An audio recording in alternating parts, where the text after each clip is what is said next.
y a des associations en République du Congo qui œuvrent dans le cadre de la défense des droits des enfants, figure bel et bien parmi tant d'autres celle des Amis des enfants.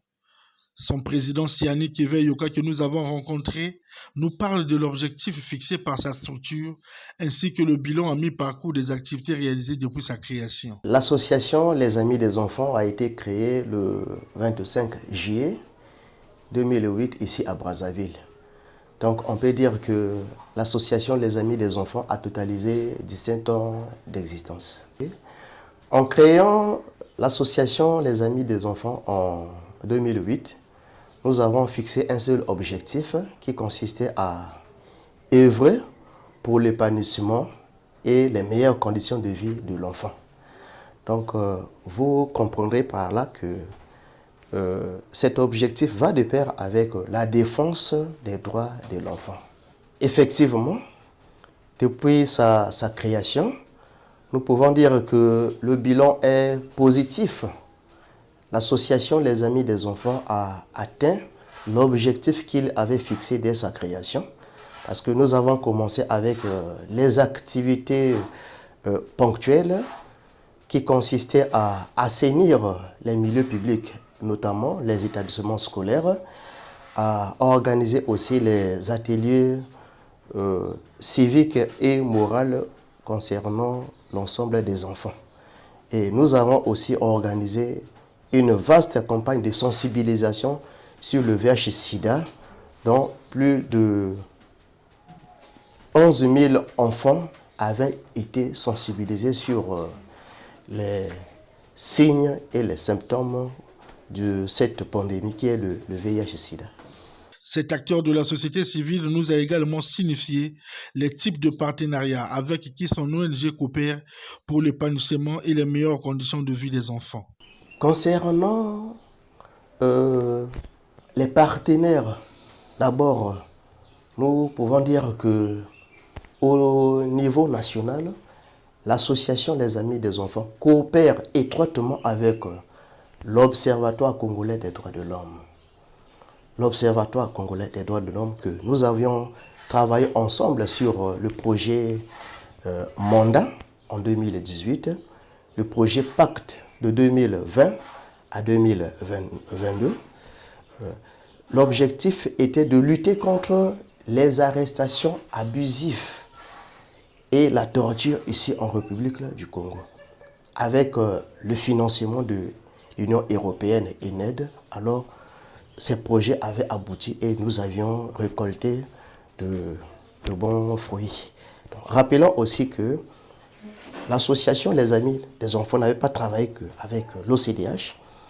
L'OCDH travaillait en collaboration aussi avec une ONG française dénommée Agir ensemble pour les droits humains. Au niveau national toujours, nous bénéficions constamment de l'expertise du MOGECA.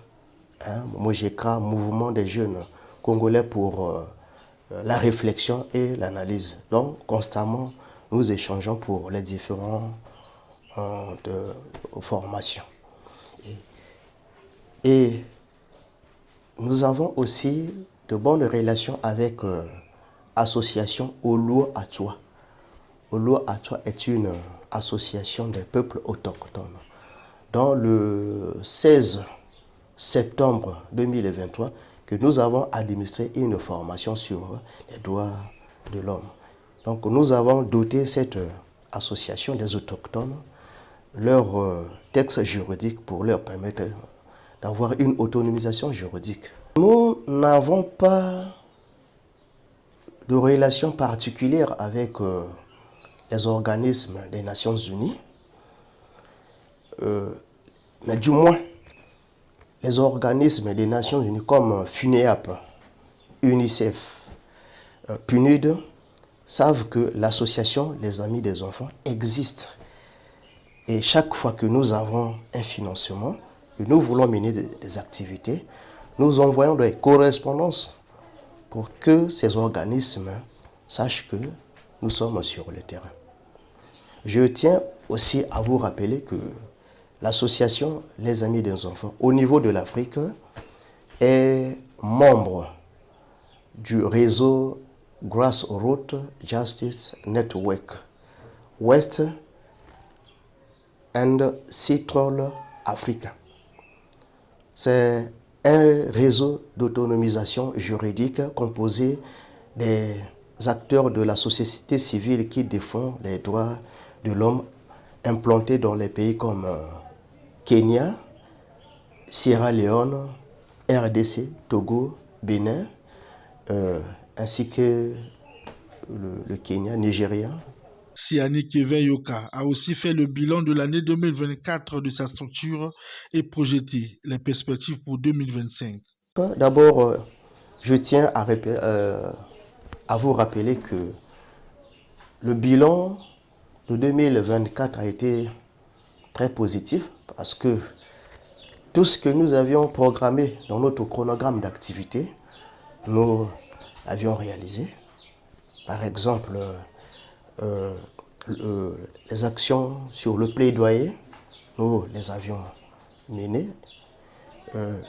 La sensibilisation dans les établissements scolaires, nous les avions aussi accomplies avec les différentes écoles privées comme publiques. En cette année-ci 2025, nous avons le projet comme PAJPA, projet d'appui à l'autonomisation juridique des peuples autochtones. Et nous avons aussi la formation des parajuristes. Et nous avons aussi prévu le dispositif communautaire de protection de l'enfant. Ce dispositif est un projet qui englobe plusieurs acteurs de la société civile et des ONG pour y rassembler et mener une défense sur les droits de l'enfant.